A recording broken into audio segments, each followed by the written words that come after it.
Vamos a ver el átomo de hidrógeno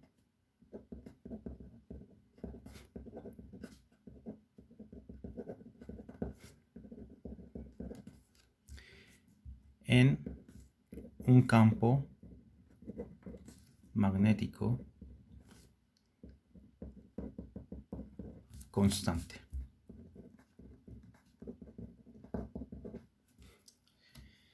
Eh, bueno, entonces de aquí, ¿sí? Nos van a salir varios conceptos, ¿sí? Van a salir también varios conceptos y varios términos. Dentro de los términos que van a salir de esta interacción del átomo de hidrógeno con un campo magnético, te van a salir dos nuevas interacciones en el hamiltoniano. ¿Cuáles son esas dos nuevas interacciones? Va a ser una interacción que le vamos a llamar paramagnética y otra interacción que va a ser la diamagnética.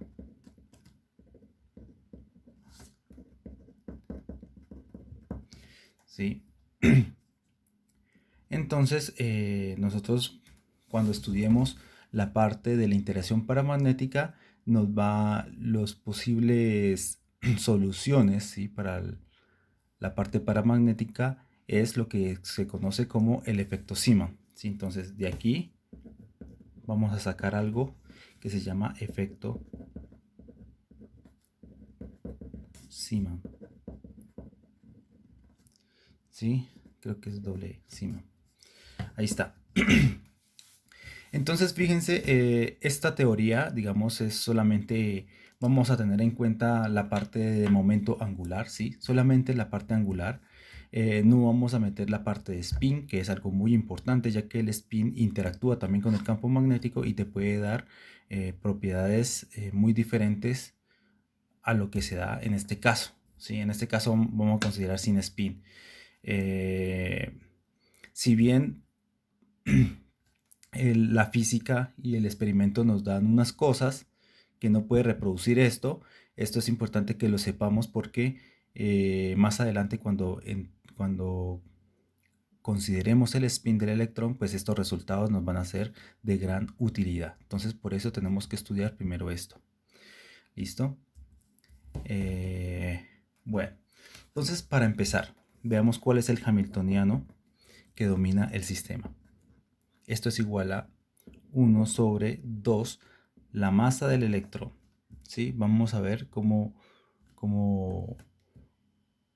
si la energía del electrón orbitando alrededor del núcleo del, del átomo de hidrógeno. Entonces esto va a ir multiplicado por P, ¿sí? Va a ir multiplicado por P menos Q por este coso, esta A, que se le llama potencial vectorial. Esto es un vector, al igual que P, ¿sí? Tiene tres componentes. Al cuadrado más algún potencial central. Que si es el átomo de hidrógeno, pues todo este potencial viene siendo el potencial coulombiano. Bueno, entonces hablemos un poquito sobre este hamiltoniano sin entrar en detalles analíticos, ¿sí? Este hamiltoniano es cuántico, ¿sí? El hamiltoniano clásico tiene la misma pinta, ¿sí? Tiene la misma pinta, tiene un P aquí, tiene la Q, tiene el vector potencial aquí. Esta R no sería un operador, sino pues una coordenada espacial y así lo mismo, ¿sí? El clásico, el hamiltoniano clásico. Hay una diferencia cuando nosotros estamos estudiando hamiltonianos en mecánica clásica, pues este P que está acá, ¿sí? No es el momento lineal mecánico que nosotros conocemos. O sea, nosotros decimos que, bueno, en mecánica clásica que P es igual a masa por velocidad, ¿sí? No sé, esto ya no es esto, ya no te representa esto, ¿sí? En el formalismo hamiltoniano de Hamilton, ¿sí? Y en el formalismo lagrangiano, la dinámica de las partículas no van a ser descritas por la velocidad y por la posición, como lo hacíamos, por ejemplo, en la mecánica newtoniana, ¿sí? No va a ser descrita por estas dos variables. Las variables dinámicas que se manejan en la mecánica analítica son esto que está acá que se llama momento canónico,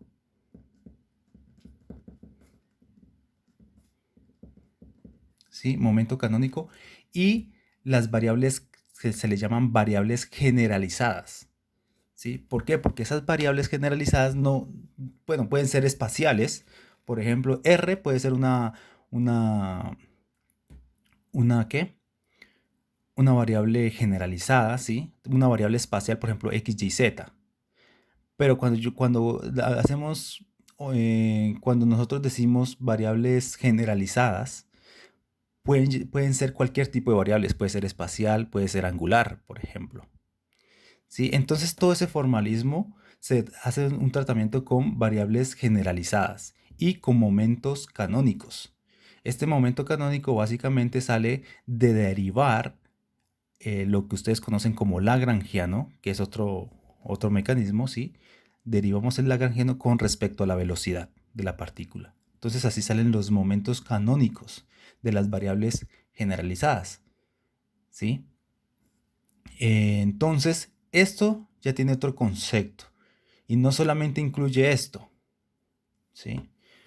Sino que también incluye el potencial vector cuando hay una interacción electromagnética. Entonces, esto que está acá, todo este término que está acá, es el operador de energía cinética. Y por lo tanto, esto tiene que ser el operador,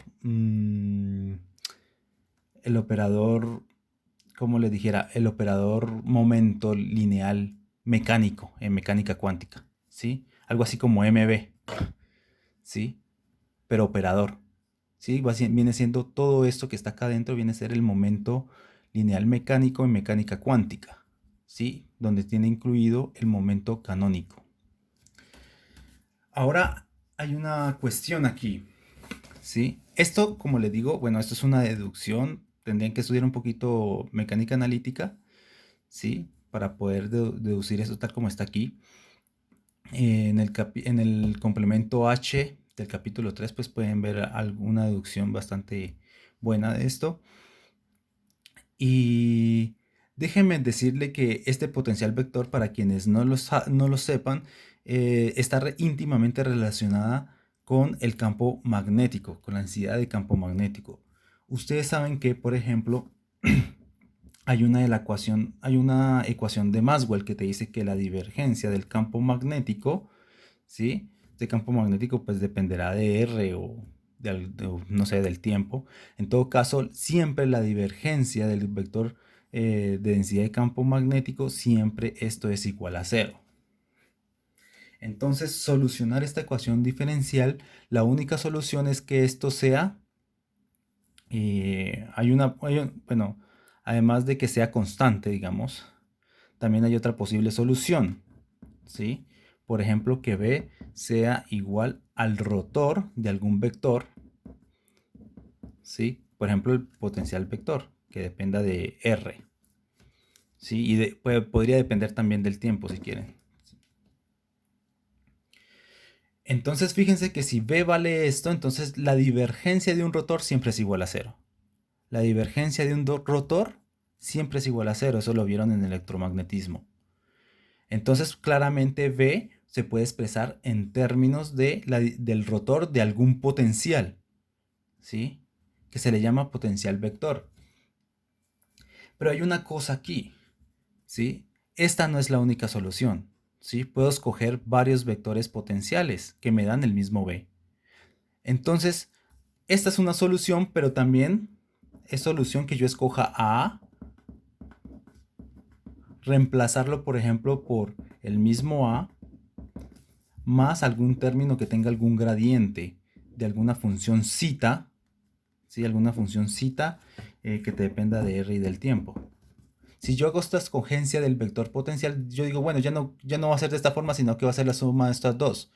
Pues si yo hago esto y lo meto acá, ¿sí? Todo esto que está aquí, lo meto aquí dentro de este rotor, pues me da el mismo B, ¿sí? Me va a dar rotor de A más rotor de un gradiente. Y el rotor de un gradiente, ustedes saben por las propiedades del rotor, ¿sí? Del operador Nabla, ustedes saben que el rotor de un gradiente siempre es cero. Entonces, el rotor de esto, cero, más el rotor de esto, pues esto mismo. Entonces fíjense que este parámetro, este vector potencial, no es único. Pueden haber muchas otras soluciones.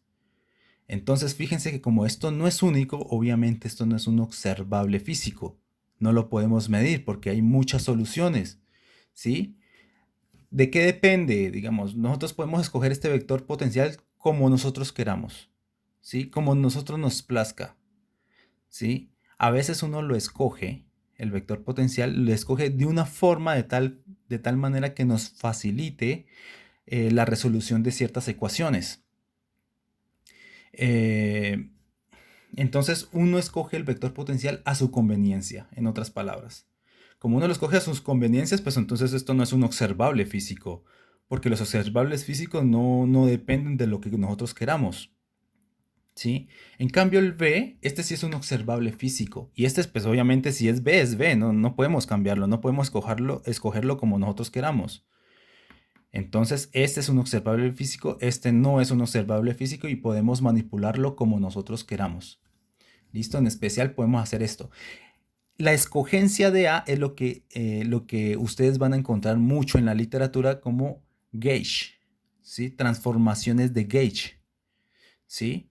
Transformaciones de gauge es simplemente ver cómo varían o cómo se transforman mis ecuaciones cuando yo hago un cambio de esto. Por ejemplo, de esto a esto ya es una transformada de gauge, ¿sí? Y las transformadas de gauge, ¿sí? Las transformadas de gauge siempre dejan invariante los observables. ¿Sí? En este caso B es un observable, entonces yo puedo escoger esto como algún gauge, ¿sí? Alguna transformación, y esto me deja invariante esto. O sea, entonces eso para que lo tengan en cuenta la definición de transformación de gauge. ¿Sí? Una transformación de gauge básicamente te debe dejar invariante alguna cantidad física, algo medible.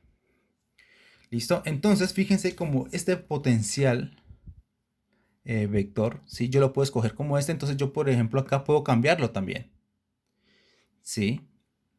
Puedo cambiarlo. Y obviamente me va a cambiar el hamiltoniano. Este P no cambia, ¿sí? Y esto es fundamental. Este P sigue siendo el mismo. Cuando hay una transformación de gauge, este P sigue siendo lo mismo. ¿Y este P cuánto debe valer? Pues lo que nosotros antes habíamos visto, el gradiente de H barra sobre I. ¿Sí? Esto, bajo cualquier transformación de gauge, no debe variar. No varía. Invariable, bueno, ante transformaciones